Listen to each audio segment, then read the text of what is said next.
Daniel. You might have seen him on earlier occasion also. Maybe 10 years earlier.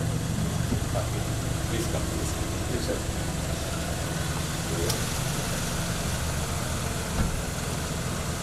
Somewhere there in this apartment.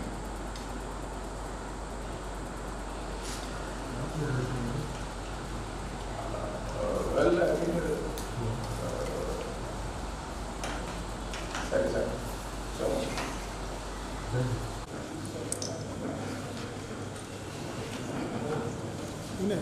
ಅವ್ರದ್ದು laptop ಇದೆ, ಅವ್ರು ಬಂದಾಗ laptop connect.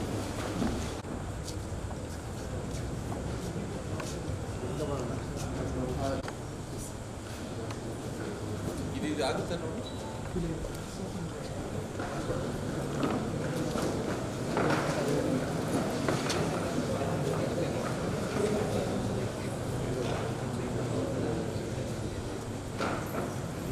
Charger ಈ pin connect ಮಾಡೋದು switch.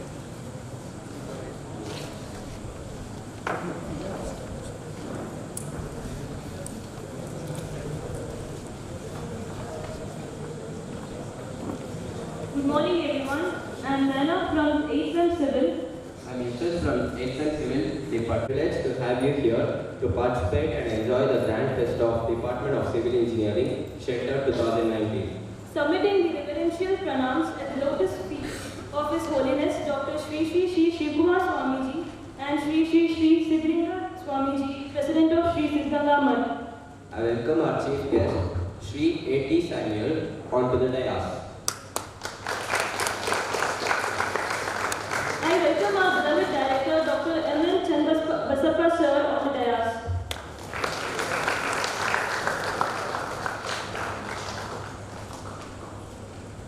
I welcome our beloved Chief Executive Officer, Dr. Shivkumaraya Sir, onto the dais. I welcome our beloved Principal Dr. K.P. Shivananda Sir on the dais.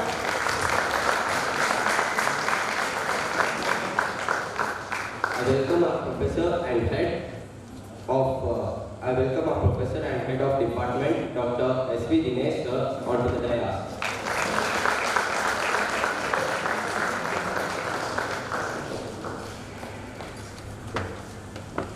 I welcome our Faculty Advisor Dr. G. Veerappa Devu Sir on the dais.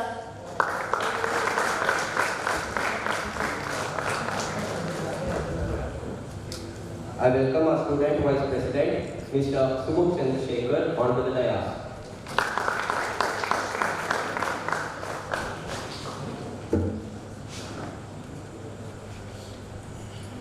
Now, with the blessings of Almighty, we start our today's session with invocation from Bhumika from Department of Civil Engineering.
colleague, Sir, Professor, Department of Civil Engineering, to deliver the welcome oration.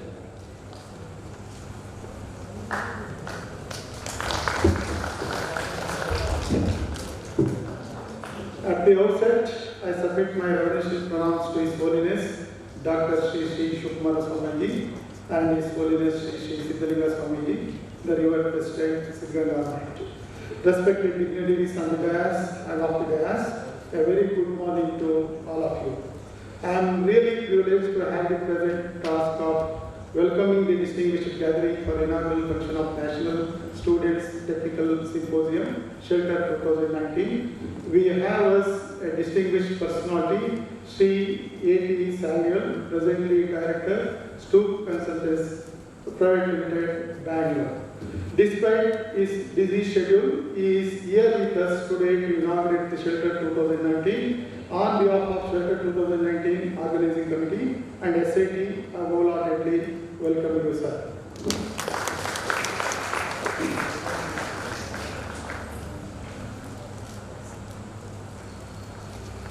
Our director, Dr. M. N. Channabasappa, has always been an inspiring personality and all our activities associated with academics and development of the institute. He is a great teacher, a role model to all the teachers of SIT, a visionary and one of the great architects of this institute, which is considered to be a premier institute in Karnataka and in India. On behalf of all of us present here, I extend a very cordial welcome to you, sir.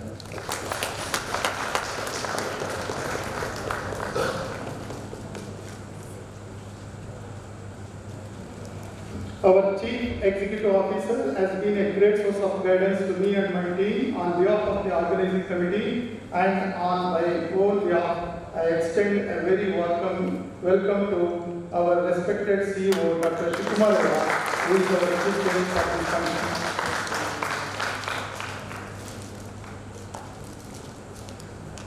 Our principal has been a great source of guidance to me and my team on behalf of the Organizing Committee and on own behalf, I extend a very warm welcome to our respected principal, Dr. Shivananda, who is our chief guest for this function.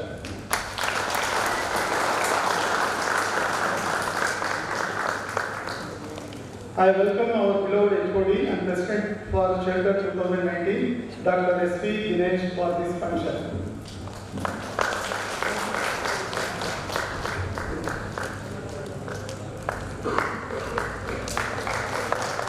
I also welcome our budding student leader and Vice President of Civil Engineering Association, Suman Chandrasekhar.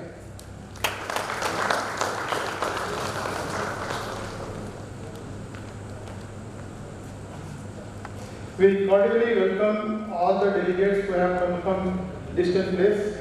I welcome all the press reporters who are present here. I cordially welcome all my esteemed colleagues and students of civil engineering, and also I welcome my staff coordinator, Dr. G. Veerapadev.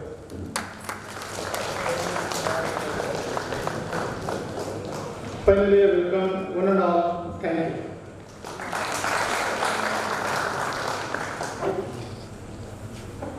Thank you, sir. That was an overwhelming welcome to our guests.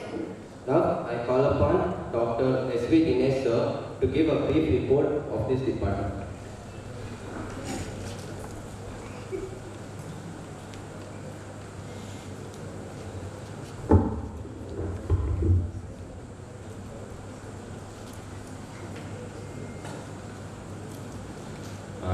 Dignitaries on the dais, Dr. Dais, my dear colleagues, and my beloved students, very good morning to all of you. It's my privilege to give a brief account of the departmental activities for the benefit of the chief guest and also the outside participants coming from various colleges. Sir, our department was started in the year 1963 when the college was started. It started with an intake of 30 students at that time, and during the 80s the strength grew to 180, and after the great recession of 80s or early 90s, I think we reduced the intake. Now at present our strength for UG program is 60, and we have 2 PG programs, one in structural engineering, the other one is in transportation engineering and management. In addition, VTU has recognized our department as a research center to pursue MSc Engineering and PhD programs there. Our MTech in Structural Engineering was started in the year 1992, and MTech in Transportation Engineering and Management was started in the year 2010. I am very happy to inform you our UG program is accredited thrice by AICTE NBA, and recently in the year 2015 we got AICTE NBA accreditation for 5 years, that is full accreditation we received.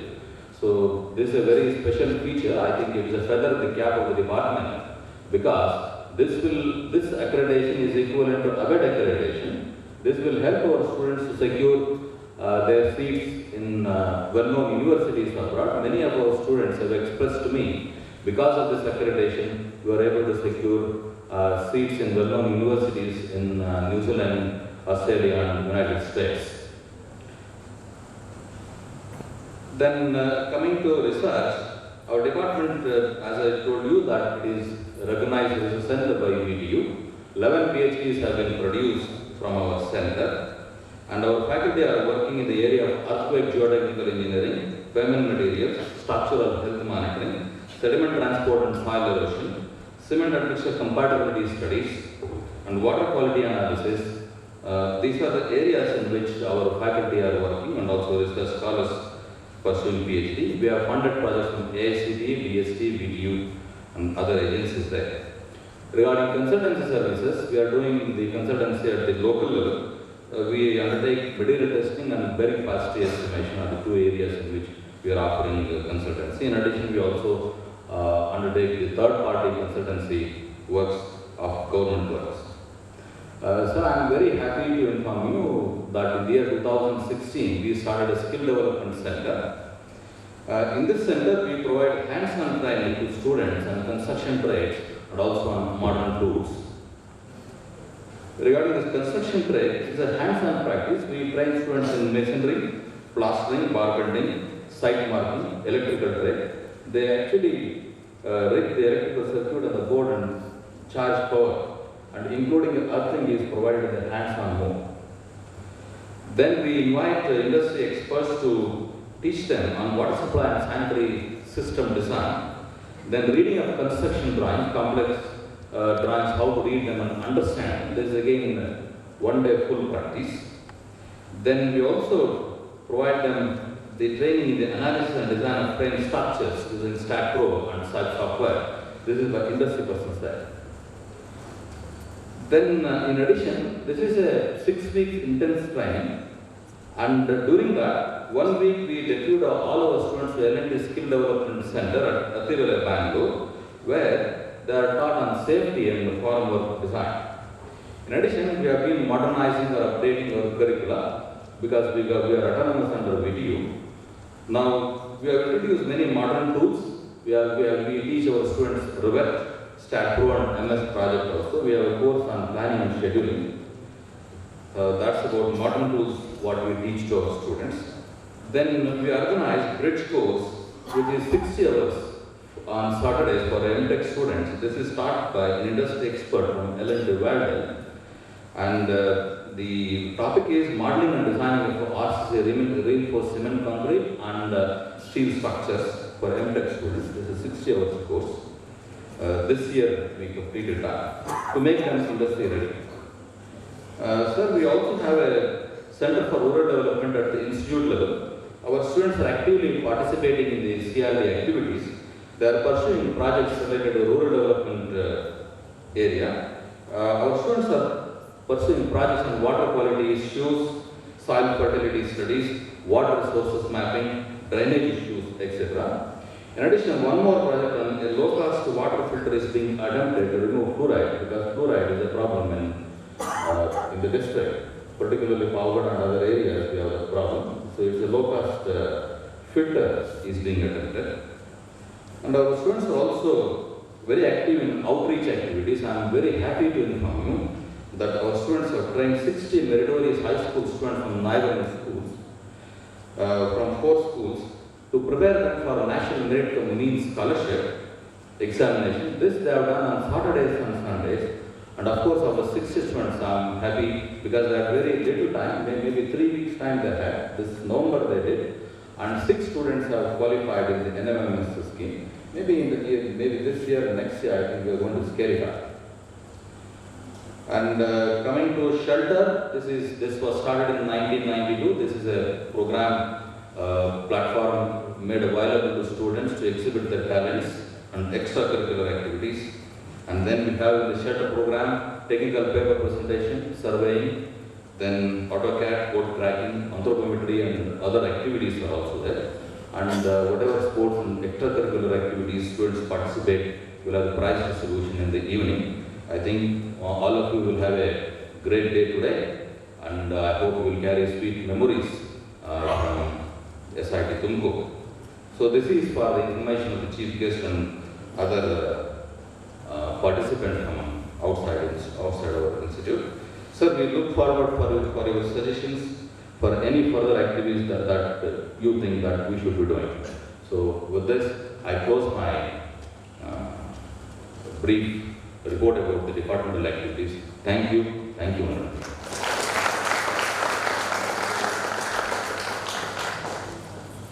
Thank you, sir. Now I call upon Professor S. Suresh sir to give a brief introduction of Chief Guest Sri A.T. Samuel sir. Good morning to everyone. Today we are gathered here to celebrate our Departmental Association Day, the shelter. The day on which we, the staff and students, meet and interact with the eminent personalities from the industry. In a simple quest to know the industry better, we interact with them, we listen to their answers, their experiences, and wish to soak in their wisdom. When we started in a simple search for an eminent personality, we could very easily zero in on A.K. Samuel, Director, Tumkur Karnataka Bangalore. We are all privileged to hear him today on this occasion. I will give you a brief biography of A.T. Samuel. Mr. Samuel did his civil engineering from University of Madras and MTech structures from Indian Institute of Technology, Kharagpur in 1978. Samuel has served in Tata Consulting Engineers before joining Tumkur Consultancy Private Limited, where he is elevated to the position of director since 2009.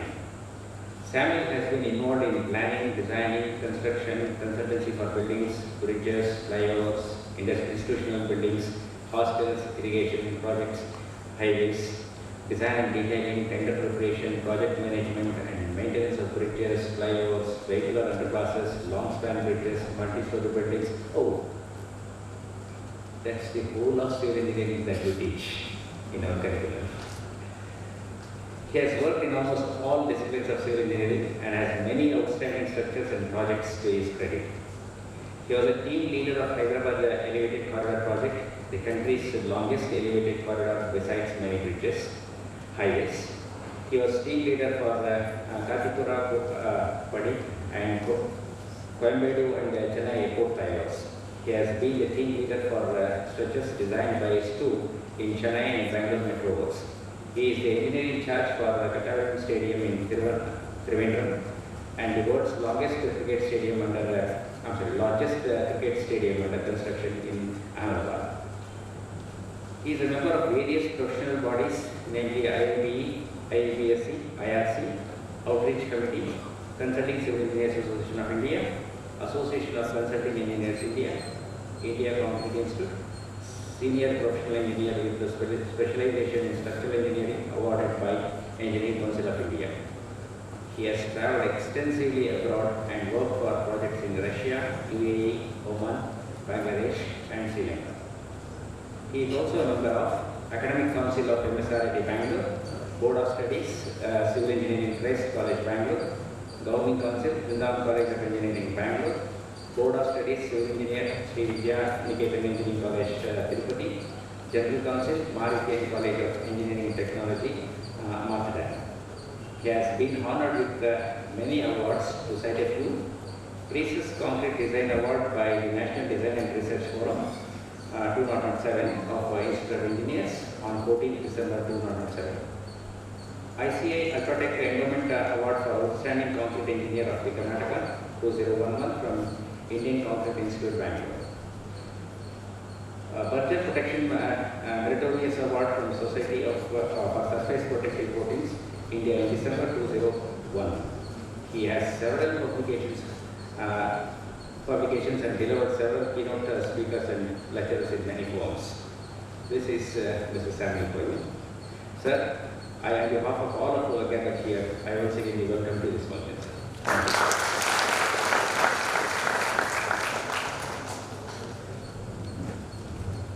Thank you, sir. Small lights have a way of being seen in the dark world. Light must come from inside. You cannot ask darkness to leave. You must turn on the light with saying this. I would request dignitaries on the dais to inaugurate the event by lighting the lamp.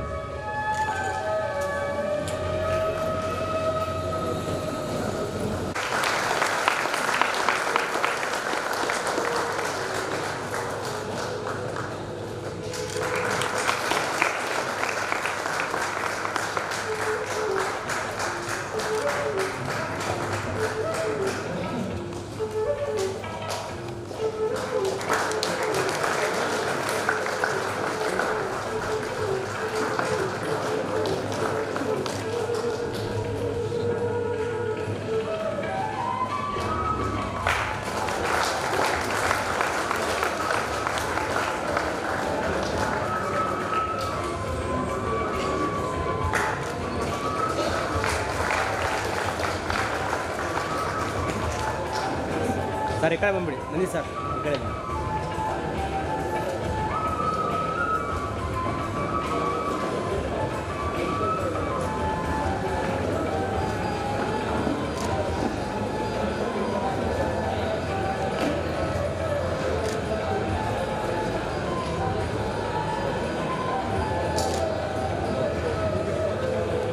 Very good morning to all of you. Good morning. So I like one thing, I want you all to be attentive and as far as possible do less talking amongst yourselves. I will do the talking and you will do the listening. Okay? Okay?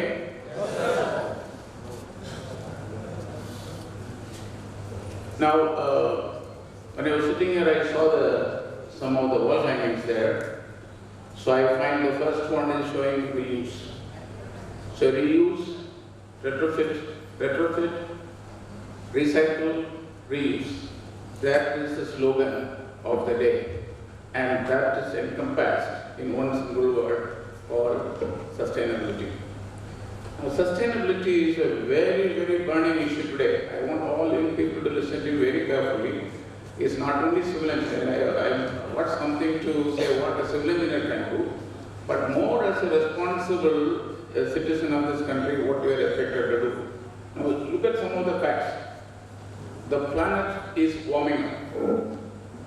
From North Pole to South Pole, since 1906, the global average surface temperature has increased between 1.1 and 1.6 degrees.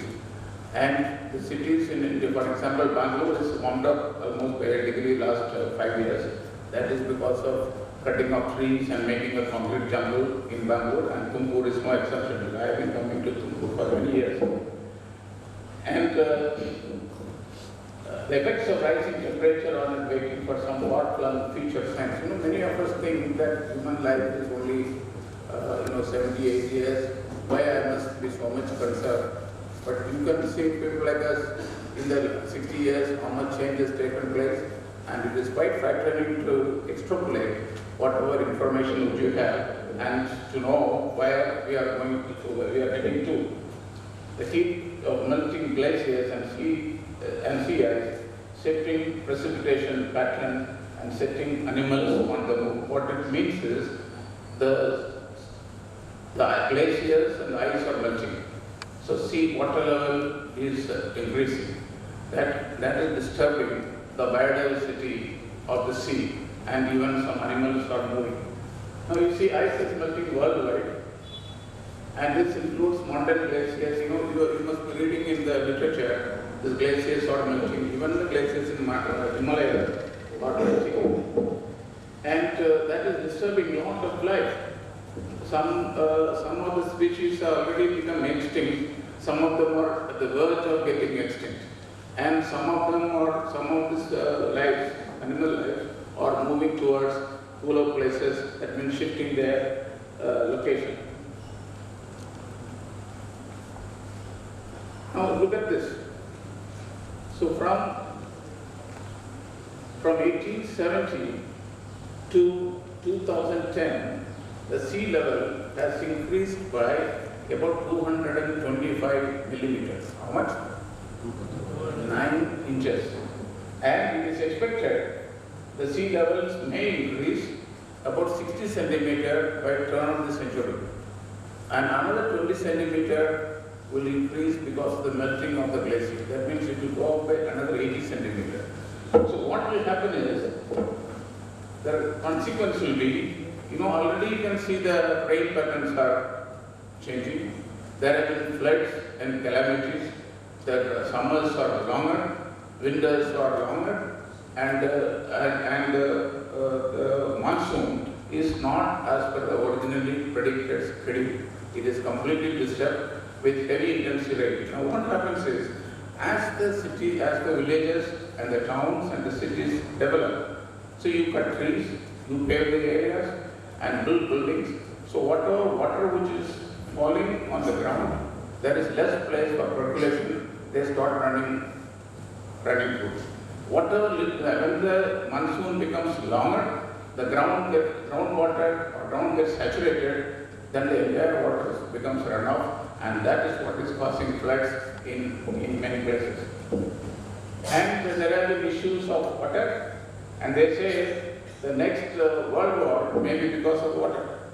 And there are some diseases which are spreading. And so many, you can see from the last paragraph, polar bears have gotten considerably skinnier. Animals are becoming skinnier. And you can see, many of this you will see from your Animal Kingdom or other programs, how many of the species have already become extinct, and some of them are on their way to the end of their lives. Now, by end of the century, this is what is happening in the US, so I will not talk about the US. So what is happening in our country is, in Tamil Nadu state, by 2050, about 144 square kilometers of land will be inundated by seawater in Chennai alone. The cities like Mumbai, Kochi, and the other coastal areas are also under greater threat. Now imagine Chennai and Mumbai, Kochi, all cities developed more or less plain land and high level of intensity of development. And if this area gets inundated, what will happen to so much investment, the real estate and the human life in that areas? So now why does this global warming taking place? Now you must all understand, global warming, what we are talking about is not a myth any longer. It is an absolute reality. So we need to find out what are the factors which will influence or add to this global warming, and how as an individual, as a community of students or the fellowship of people, how we can reduce this from our end. I will tell you some of these examples. Now what happens is, when you burn fossil fuel like petrol, diesel, we release CO2 pollution into the atmosphere. Now plants play an important role in regulating the climate because they absorb carbon dioxide from the air and release oxygen back into it. Forests and bushland act as carbon sinks and are valuable means to keep global warming to 1.5 degrees. Now, what happens in the name of development? The name of increasing or improving our quality of life. So we destroy the greenery. Now, many of us have one house here, one house there, 3 houses there. You need to see whether they are needed, including me, the person who is speaking to you. And the process of palm oil, we cut trees, paper, we cut trees. So for the development or improving our own quality of life, we are actually destroying the green cover on the earth, which is disturbing the balance by, we are generating, on the one hand, we are increasing the carbon dioxide which is generated and pumped into the atmosphere. On the other hand, we are cutting down the greenery, which was playing an important role or absorbing carbon dioxide and releasing oxygen. So we are having a double surgical strike on this atmosphere. So we need to see what we can do. Reducing the amount of electricity generated from coal and gas and increasing the amount of electricity from clean renewable energy. Now, see, the government of India and the governments all over the world, they are trying to see how to reduce the power generated by using fossil fuel like coal, oil, or whatever it is, and increase the power generated by renewable sources like wind, solar energy, sea wave energy, and the like. So this is one of the very important things. And preventing deforestation as well as planting trees through reforestation and afforestation are important actions to fight against global warming. I think we all should have so many young people here today. So you must make a decision in our life. In my life, at least I will plant 100 trees. I can tell you I have planted 100 trees. So I have done my obligation.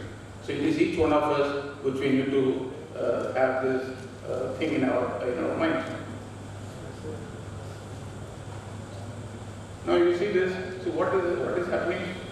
It is the carbon dioxide buildup in the atmosphere, the buildup of plastic in our oceans, greater cause of ecosystem disorder. This plastic is another thing. More than 50,000 metric tons of plastic is getting dumped into the sea every year. So much of fish and sea life are dying because of swallowing plastic. Now, when this our distillery bottles and the water cans came, the carry bags came, it was a big fashion for us to carry them. But what has happened? All of them have got into the riverbeds and the seabed, and it is destroying the ecology altogether. 100,000 marine animals die every year. So how do we do this? So we need to see that we do away use of plastic. And we use, for example, actually we say in hotels. So the higher the quality of the hotel, that fellow gives the bigger the soap. But we use it one day and leave it there.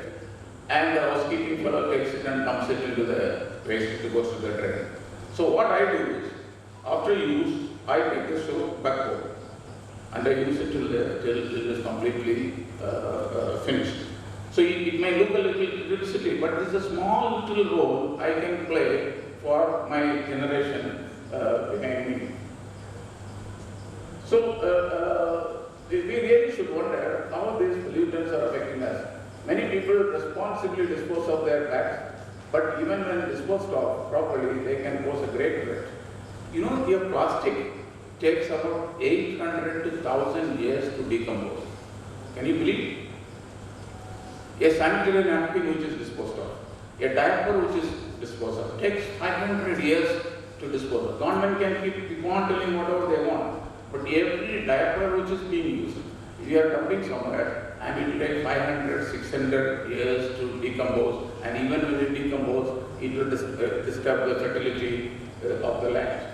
Now, if you go to Europe, some of the European countries, I've been to Belgium a couple of years ago, so they no longer supply water in plastic bottles.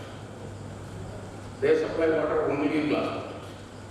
You can fill whatever you want, but they charge you more money. A bottle of water costs 4 euros, close to 300 rupees, we convert from Indian rupees. But that is my concern, and your concern. We are traveling, but they say from our country, we will not allow you to leave a plastic bottle into our ground. Now, further contaminating waterways and oceans. Every bag you have ever thrown away is stored in a landfill somewhere. So please don't throw away bags. The best thing is to do is to reuse the grocery bags what you have put there. reuse. Instead of using one time, use 100 times, 200 times. In our office, we do not permit plastic bags inside. We do not allow plastic containers inside. My peons are given steel containers. When they want to bring food, they have to bring food in the steel boxes. They have to serve, so there is no plastic is generated. It is a small thing. I am not going to reduce 50,000 metric tons by 25% or 10%. But from my little corner, what I can do as a responsible citizen of this country, I have to play my role. You play your little role, I play my little role. And anything which you are doing, you please understand, you are killing the sea animals. Now I am a vegetarian. Many of us are vegetarian. But is that enough? Just being a vegetarian is not good enough, sir. Where you are using plastic, and if you are dumping it in the sea, it is worse than being a non-vegetarian. So I think our approach to human life should be holistic. Everything which you do, how we are disturbing others. And that is what sustainability is all about.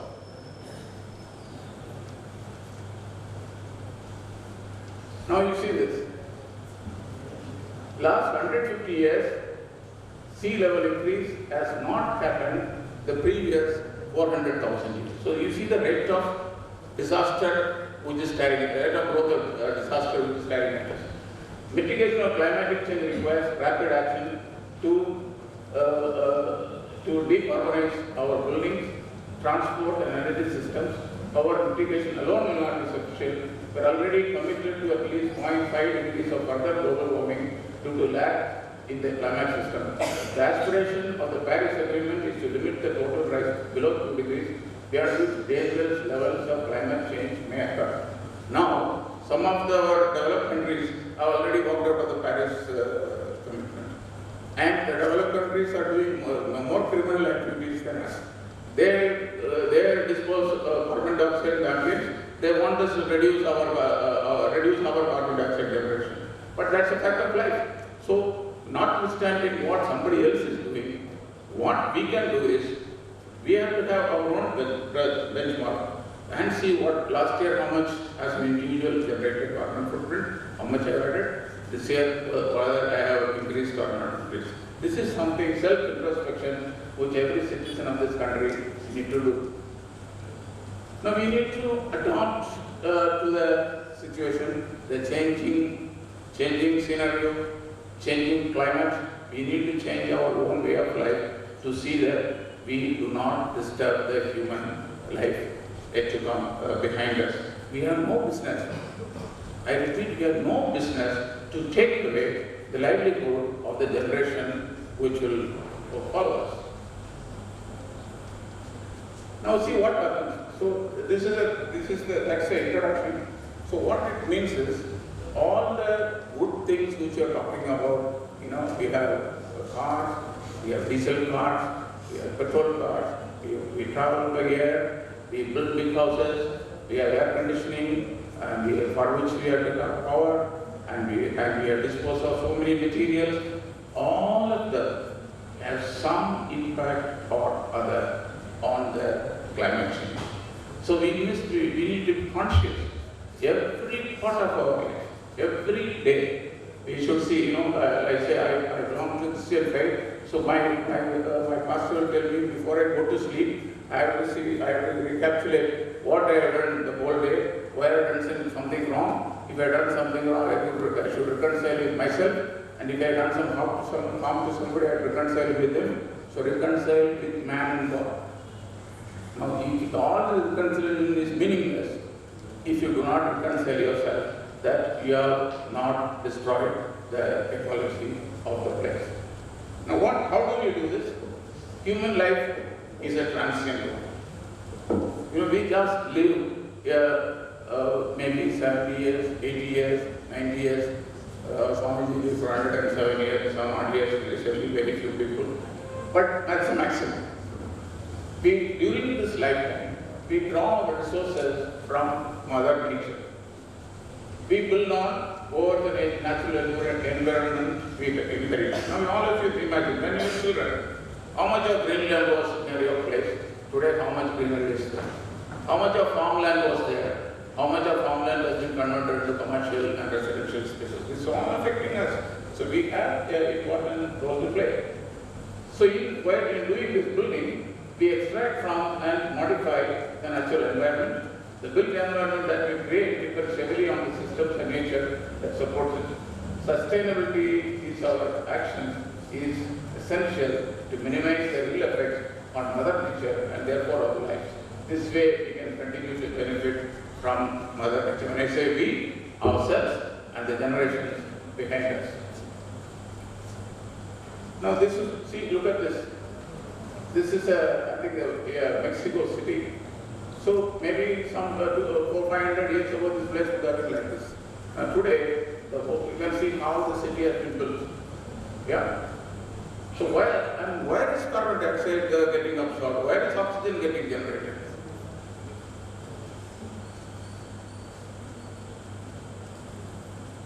Now, buildings we inhabit to live, rest and work house, we make this building.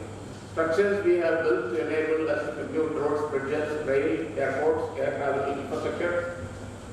Special structures to produce and store resources, we require reservoirs, tanks and godowns. Special structures to produce energy, dams, thermal, wind, nuclear power, and special structures to handle and process the waste we generate. And there are fortunately some open spaces like graveyards. I always feel that when I see a graveyard in Bangalore, I get greatly relieved. At least that area is remaining without construction. So I think it's a good philosophy to promote larger and larger graveyards, and they will remain for a long number of years. Spaces for recreation, spaces for communal and social function. Now these are the structures which we take pride in saying the longest cooling tower, the tallest cooling tower ever, the largest bridge ever built, the biggest airport ever, the Snow City was built, the largest cricket stadium is being built. All this at what cost?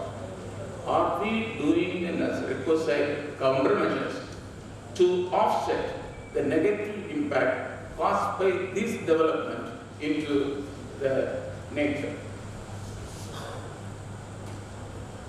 So these are the types of buildings which you build. Now this is what normally if you have built a space like this, probably you will consume less. What you say right side bottom, you will consume less energy because a lot of time which is spent outside. More time you spend inside a built room means you are consuming more power. A form of lighting, form of heating, ventilation, and air conditioning, and whatnot. The more time you spend outside, that it is going to be less effective on the environment.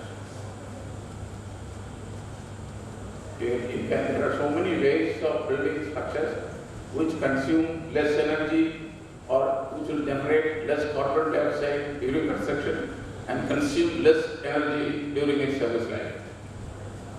And that's the interest of showing these pictures.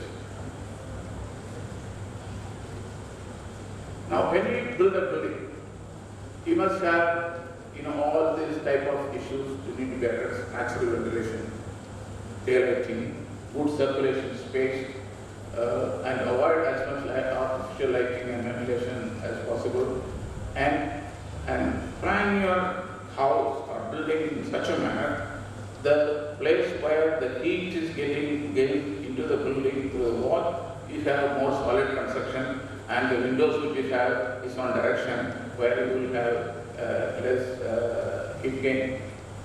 The equipments which you make.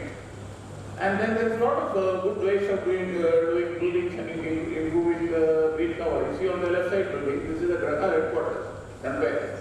And there is so much, all underneath we have got buildings, but we have not disturbed the green cover of the existing area except in the building. And where we have on the top floor, we have got solar panels. And in this building, what we have done, we have even, I can't see the pointer is not coming on the screen. What we have, we have got a climbing garden. So people who are able to walk down, they are encouraged to walk through a garden, climbing down garden. So people get interested to walk through, and that way you save some energy from using the lift. Now, so these are, we are discussed about how the global warming is taking place, what is the consequence of global warming, the sea level are rising, and human life is getting affected, and what causes the global warming, and how, as we are doing, making our life plan or way of living plan, how you are causing disturbance to the ecology. Now, they are all encompassed in one single word called sustainability. Now, sustainability is a word which you hear so many times. A lot of people talk about sustainability. Sustainability has got many dimensions. Now, next slide which you see, this is what the generally people do as a sustainability. This is a story of 6 blind men going and seeing an elephant. So each fellow is feeling, somebody is feeling the tail, and he says elephant means it is like a rope. Somebody sees the horns and he says it is like an arrow. Somebody says it is like, So each person has got a different perception. Each person has got different perception because he has been made to understand only that component. Here, when you say blind, it's not necessarily that he is physically blind. He is not able to see other dimensions of life or sustainability. That is what is being blind. So we need to have a holistic approach to this issue of sustainability. So we should not look at any issue like I talked about plastic. Plastic alone is not a problem. You have to look at plastic. You have to look at the way we are traveling. We have 2 people in our house. We have got 3 cars. Whether you need to have 3 cars. Can you do carpooling? Can you use public transport? These are all questions. You may say that, why I should do? I have money, I have car, my time is very precious, so I will use my car. Well, you can use your car, but then there is no point in saying that, I am a very holistic person. Now, so you can have sustainable philosophy, renewable, reduce, reuse, recycle, eco-friendly, green, eco-conscious, all of them mean one little thing: reduce your carbon dioxide emission and reduce the effect on ecology. Now, these are the ways you can design a house. So what it says is put your concrete roof the direction where the sun is coming, and where you are having windows, you put them in a place where the sunlight does not directly come in, and use design your building in such a manner. You need to have less light and less air conditioning. Means you have to reduce your heat gain, which will reduce the demand on the HVAC system. Now, that is what is climatic response architecture. Now, many people believe architecture means putting a lot of glass, making big areas, putting granite, making this. It is not architecture. That is not architecture. It is a criminal architecture. So you must have climate sensitive, climate responsive architecture, and you have to understand the science behind each one of them. Now, we have had the different philosophies in our own country. India is a very ancient country. We had our own philosophies.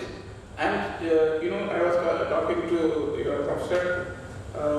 Today, after thousands of years, people are coming back and saying, the way Indians follow, that's the right way to live. And we have taken several thousand years to understand what our forefathers have outlined is the correct philosophy. I was telling him that there is a research report. I was talking to a doctor in CFC. The doctor says that, uncle, we have now found what our grandfather ate is the correct food, and what we are using is not the correct food. Now, this is all needed for this. To find out this, these people need a double MS, MT, DM, and 50 years of research, and after so much of education, and during these 50 years, they have destroyed our life. When you went to hospital, doctor said, no, don't eat egg. Egg is dangerous. Do not use coconut oil. You will have cholesterol. Now, one doctor says, cholesterol caused heart attack is not even 1% of the total heart attacks. Now, they have taken 50 years to find out the truth. Now this is something, it's an eye-opener. Leave the doctor society. As civil engineers, now we are blessed people. How many of you are happy to be a civil engineer? How many of you are proud to be a civil engineer? I am very proud. When I say proud to be a civil engineer, I don't believe in another life another human life after death. But should there be one, I would like to be a civil engineer all over again. I have enjoyed being a civil engineer. But then, my dear friends, as a responsible civil engineer, have you been responsive to the task which you are supposed to do? This is some question which you need to ask. Now you look at the old houses and buildings they have built, and there were no air conditioning. I will show you some of the slides. And when our own forefathers, our ancestors, have developed all the systems, we have done all of them in a dump year. We have gone to the Western culture. Western culture, they needed more glass because it was a cold country. They needed more sunlight, more heat gain for them to feel good inside the house. But we are adopting that technology in Tumkur, where we are already suffering because of heat, and we are inviting more heat into our living room. Can there be something more stupid than this? I think these are something as young brains I want to sow into your brain. I don't know how far you will be able to use, but I feel you should keep bringing into your mind whether what we are doing is right.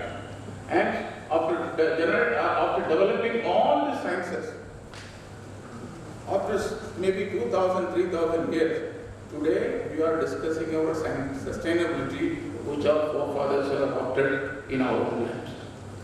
And I think as I was telling our professor in the morning, I feel very ashamed that I have been part of the system in dumping the good things done by our forefathers. Now look at this. It's a typical traditional Kerala house. You see the court, you have got a single courtyard, and every single room you can see is at least having 2 windows. I come from a South Travancore belt. We have not known any air conditioning, no fans. Where there was no air conditioning? It's a very sultry, humid place, but we all had to life. But today all our houses are fitted with glass and air conditioner and what and whatnot. Look at this. It's a traditional Assamese house. How they have lived. So we have dumped all of them. Now, interpretation of sustainability means what? The sustainability means development that meets the needs of the present, meets the needs of the present without compromising the ability of the future generation to make their own needs. That means minimum use of materials, environmental protection, and affordable cost. I had a professor, Professor A.V. Ram, in my first lecture, or to our first lecture in civil engineering in the year 1973, he made one statement. Probably that's the only statement from his lecture I understood much later. He says, civil engineer is one who meets the needs of a common man with available resources at affordable cost. Civil engineer is one who meets the needs of a common man with available, that means local resources at affordable cost. I didn't understand the statement as a 19-year-old boy. But today I understand what a powerful statement that has been. So I honestly believe if we try to do everything in our company, we try to follow this as much as possible. Now what has happened, I will go on this quickly. In the 70s, I mean how this, all the origins came, in the 70s, the oil prices started shooting up. So when the oil prices started shooting up, there are 2 impacts. One is that the developed countries, suddenly they realize that we are not able to pay as much money to buy oil for their comfort. Another thing what happened, suddenly Middle East countries who have got oil, they are flush with money, they did not know what to do with the money. See, 2 contradictory situations in 2 parts of the world. One place, the people are not having enough money to continue their way of life. Other place, people are having dumped so much of money and they don't know what to do with it. So what happens the years to come? The American Society of Keeping Air Conditioning Engineers, they got the optimum energy solution. and all over the world, they said we must need, we must ensure development that meets the needs of present without compromising. All these theories came, 23 experts from 22 different countries. They all joined together. What was the objective? It is not because they are too much worried about the future generation. It is because they had to pay more money to buy their oil. So all this are based on, not based on intent to help humanity, but it's intent to meet their own selfish needs. Now these are some of the data.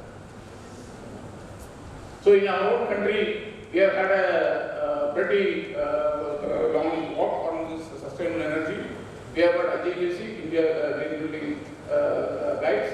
So they say there are some encouragement if you follow the green building, some benefits which you get. So these are the green building guide. So what is sustainability? Energy efficiency, water conservation, resource management, alternative transportation, business management, that ensures the green concept, and incidentally, that also improves the profitability. The moment you use less energy, means there is a less cost, therefore increases the profitability. I'll jump this. Now this what you see on the line. If you use a conventional way of construction, your cost of servicing during the lifetime is so high. That's almost the 45-degree line which you find. Whereas if you use a sustainable method of construction, what you find in the orange color line, there may be a slightly initial higher cost, but life cycle cost will be less. So, as a structural engineering for sustainability, what we can do? We should ensure minimum material consumption, and we should select proper material, energy consumption, long life, refurbishment, rehabilitation, and reuse, preventing degradation of structures, overloading, aggressive environment, etc.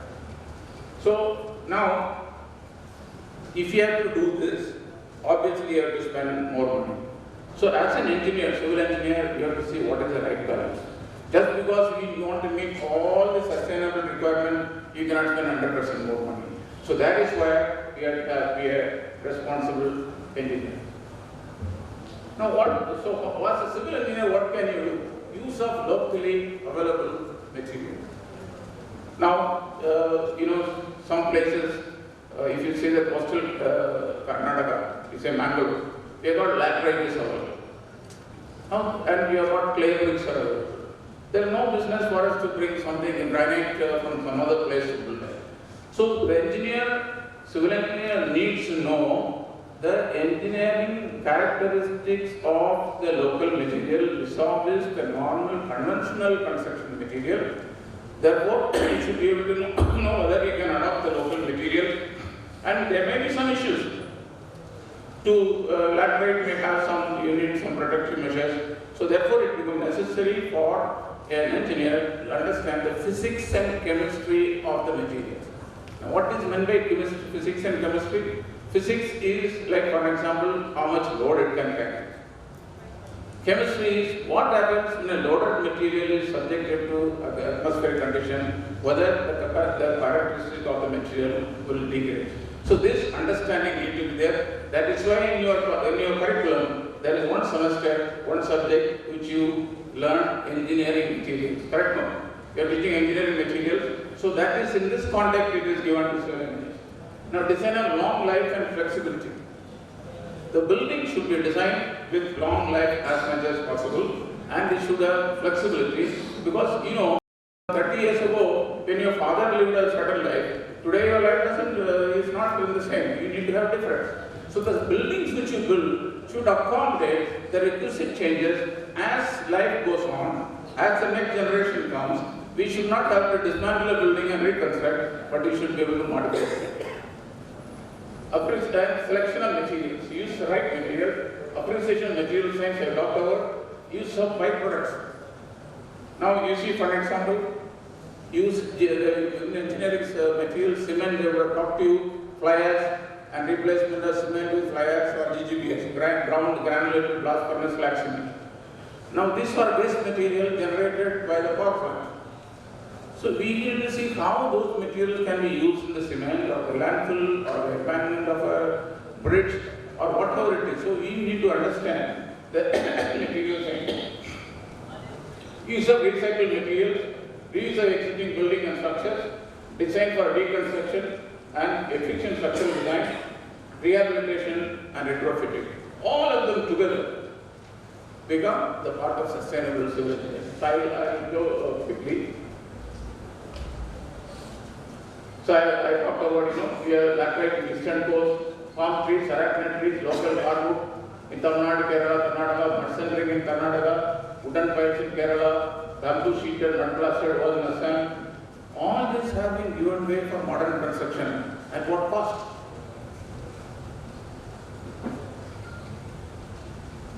But if today we are to use this, unfortunately what happens is, our courts are giving certain guidelines. And we are not empowering our young civil engineers with the knowledge they must possess to use all this material. So as a faculty members, as external experts from the industry, it is our job to empower them with the knowledge of these materials as much as possible. Now look at this. This is the typical sustainable diagram. Sustainability has got an environmental angle, it's a social angle, and the economic angle. Environmental, you are degrading the atmosphere. Social, you are disturbing the way of life. And economic, it has got a cost. So that segment, which comes within all the three of them, is a sustainable design. I will just, the quote says, how many of you know what is design life of a building? Have you come across this term? That must be posted by the students here. Design life. Now IS 875 says, design life of a temporary building is 25 years, building is 50 years, bridge is 100 years, dam is 300 years, nuclear containment structure is 1000 years. Now it does not mean that at the end of the design period the building should fall down. What it means is that when you design a building, you must consider the forces which are likely to come on this building during its design service life. So if the difference between a 50 years and a 1000 years, although it is 20 times, cost of construction may go up by 100%. It's not 20 times, it may go up by 1 time. So other things we have already talked about earlier. Now look at this, what happened, just an example. What you see left side top picture was Abu Dhabi in 1969, 70. And I showed you in the earlier slide, 1970, the oil prices started soaring. Abu Dhabi is a country which has got maximum oil. So suddenly these fellows got tons and tons and tons of US dollars. So what they did, that the total area of the land is fixed. So what you see here is a 8-story building. In the 80s, right, they decided to demolish all buildings and build 12-story. They thought that is the end of it. The oil price kept on soaring. 1990 it touched $50, $60. They demolished all 12-story building and constructed 24-story building. Now they are constructing 40-story building. Now, whereas in the design life they are talking 50 years, in 50 years they are reconstructed the building 3 times because land is limited. Now this is an example how a city should not be developed. This is an absolute extravagance and assault on humanity.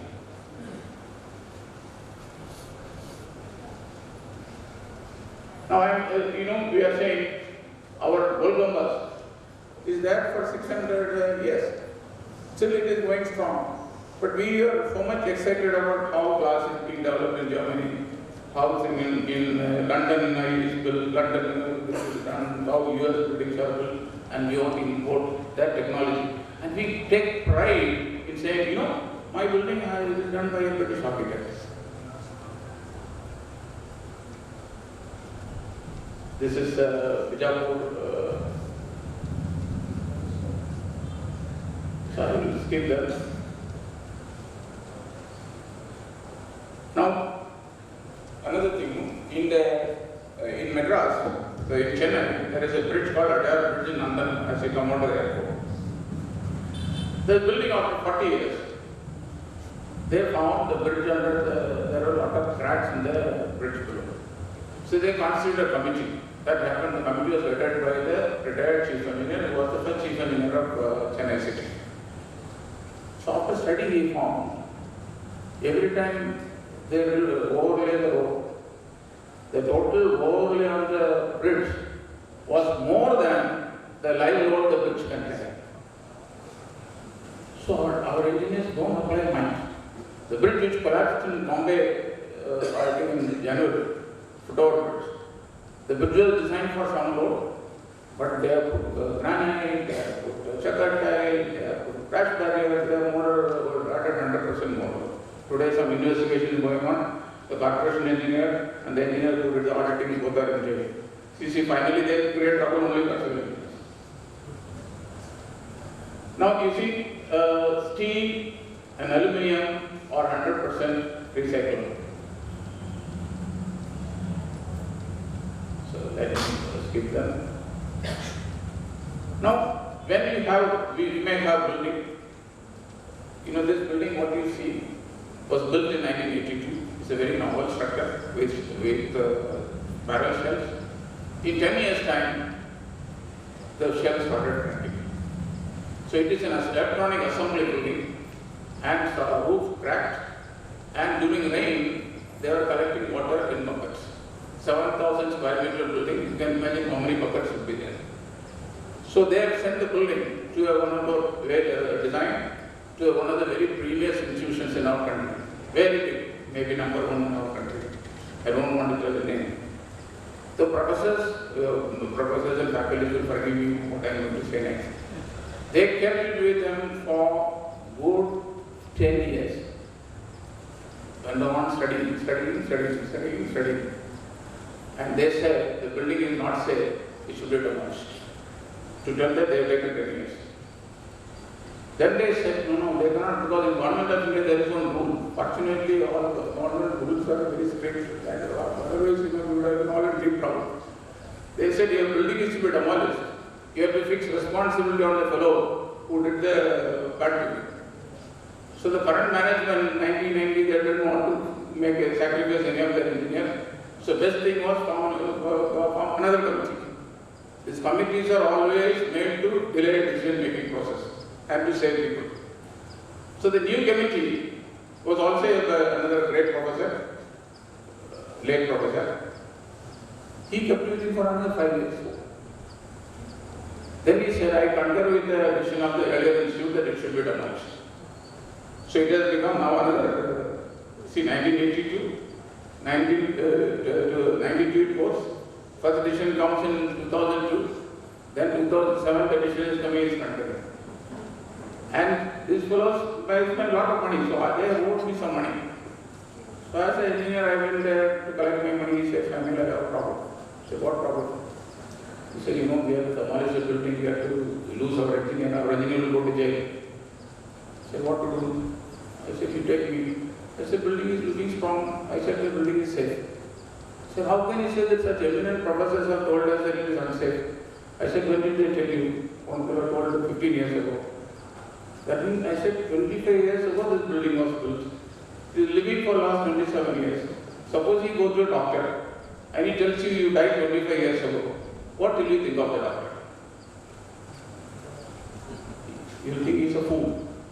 So is for our engineers.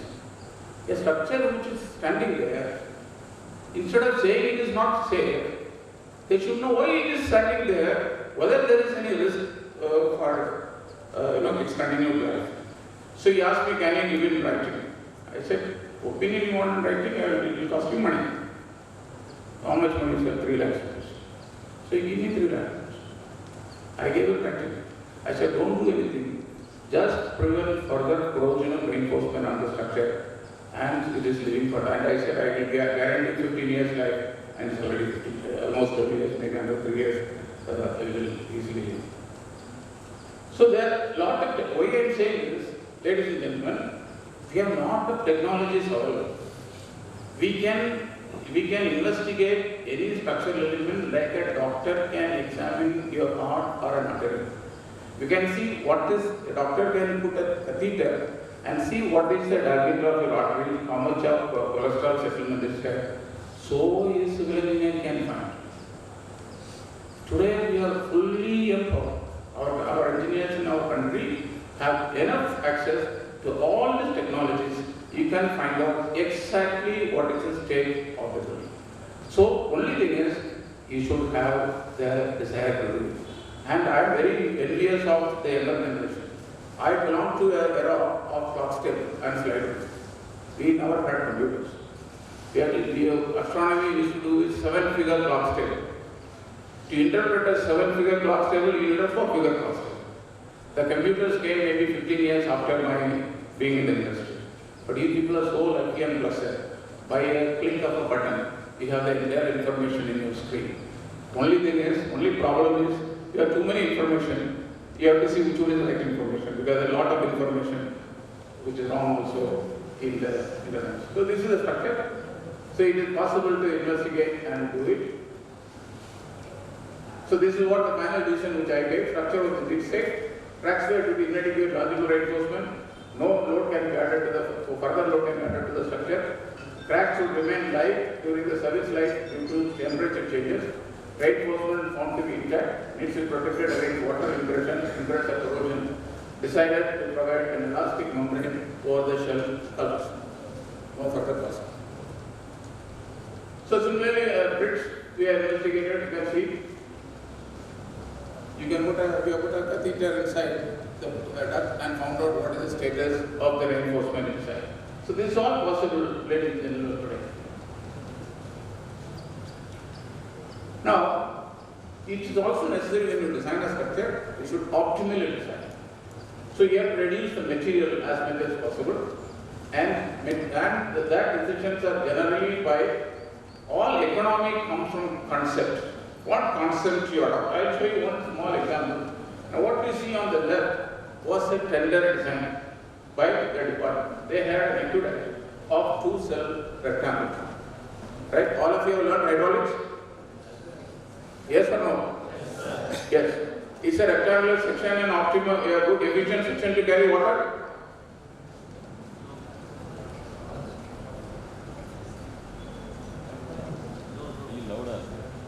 So please, this is the time. You know, the time which you spend in the campus is the most blessed time. But use the time effectively and usefully. So there, in a hydraulics lecture, would have given what is called a hydraulic gradient, hydraulic meter, which determines the hydraulic efficiency of the structure. So when this came out for design, so what my engineer, I did not undertake my seniors, I was not the senior engineer at that time. So he said, first of all, I must make the structure hydraulically efficient. So he chose a semicircle, a circle